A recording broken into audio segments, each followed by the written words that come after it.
Hello, I'm Simon Whistler and you're watching TopTenzNet. In the video today, we're looking at 10 problems that the US has struggled with for a century.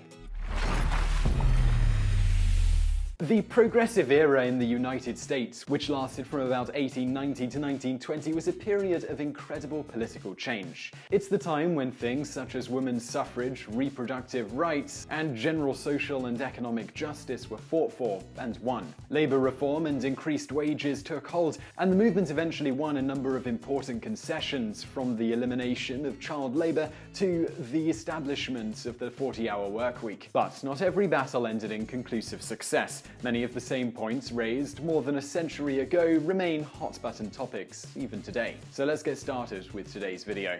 The top 10 problems that the US has struggled with for a century. Number 10. Healthcare.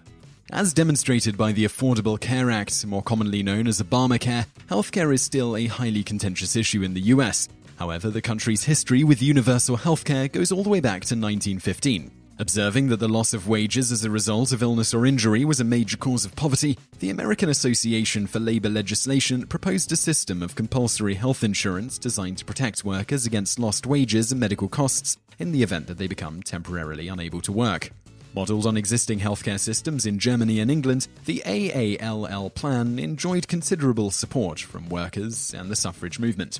Although the plan's test run as legislation passed in the New York Senate, the bill died in committee thanks to the efforts of state Congressman Thaddeus Sweet. Americans are still searching for ways to take care of themselves and their families, but it doesn't appear a universally accepted system is any closer now than it has been in the previous century. Number 9. Reproductive rights.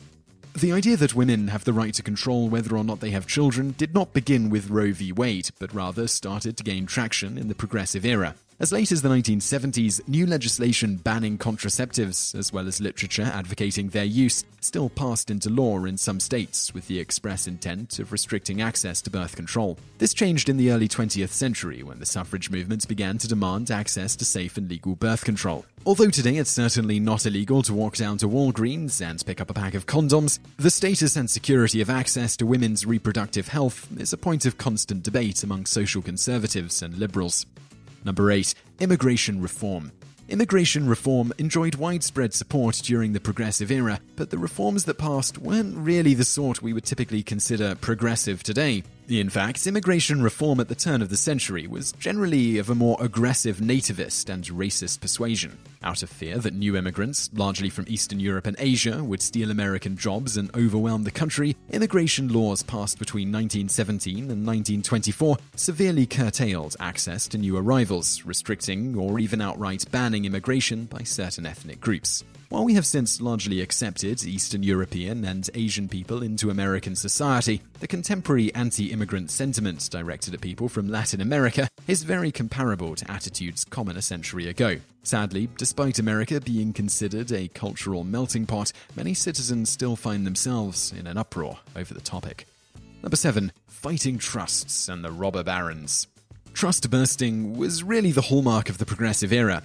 In response to massive corporate conglomeration and trust formation in the late 19th century, which concentrated huge amounts of power in the hands of a small group of individuals, known as captains of industry, or more derisively as robber barons, progressives demanded government intervention to break up the big trusts. Progressive-era presidents like Roosevelt, Taft, and Wilson enacted plenty of antitrust law, but that body of regulatory law largely unraveled in successive decades, opening the door for everything from widespread mergers and liquidations in the 80s and 90s to the collapse of the housing market in 2007 and 2008.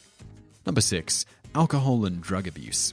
The 18th Amendment took effect in 1920, instituting alcohol prohibition throughout the US. Less than 15 years later, the 21st Amendment repealed prohibition, acknowledging that the noble experiment was ultimately a terrible idea. Despite the failure of alcohol prohibition, the DEA and the Justice Department have yet to even consider ending the prohibition of other intoxicants like marijuana, and although support for legalizing pot is rapidly growing nationwide, including limited legalization in states like Washington and Colorado, the American approach to addiction remains largely geared toward criminalizing and incarcerating users. Where alcohol prohibition gave us gangsters like Al Capone, marijuana prohibition continues to funnel untold billions of dollars into the pockets of drug cartels each year.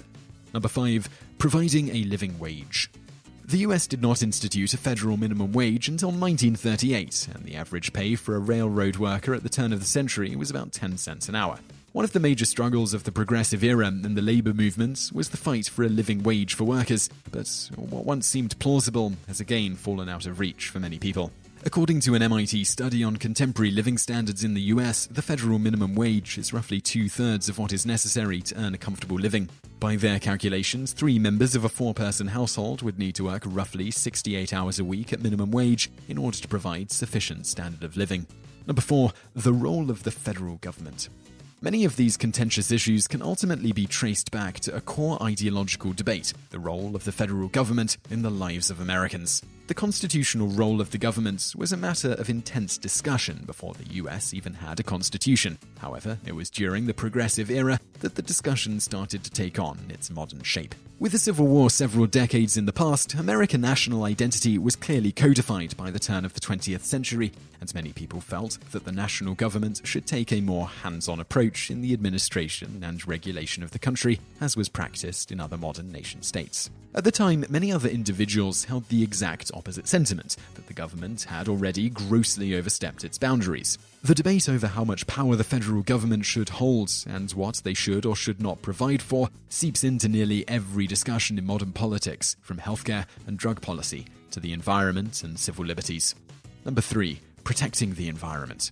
Popular legend holds Teddy Roosevelt as America's first great conservationist.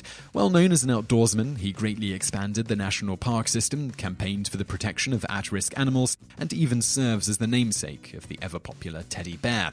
Not all of Roosevelt's fellow statesmen shared his concern for nature, though. Commercial interests such as timber and oil companies were furious at Roosevelt's practice of setting aside land as protected forests, and there are many modern-day parallels.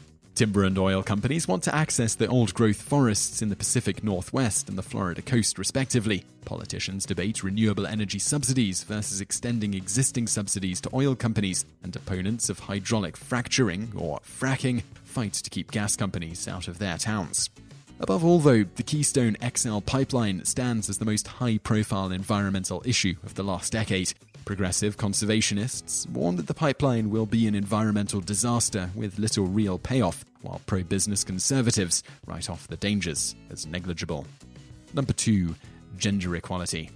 Discussions of cross-demographic equality and privilege in society reached a new threshold of prominence recently, and while many people look toward an increasingly egalitarian society, it is also worth looking back to evaluate our progress over the last century. The suffrage movement represented a major constituency within the greater progressive era. Though the suffragettes won the right to vote in 1920, the movement lobbied for much more than just one right. Many worked alongside organized labor to fight for better conditions for both male and female workers, as well as greater and more secure employment opportunities and better pay for women. Things are very different than they were a century ago, but the still nagging gaps in pay and job security attest to the limitations of that progress.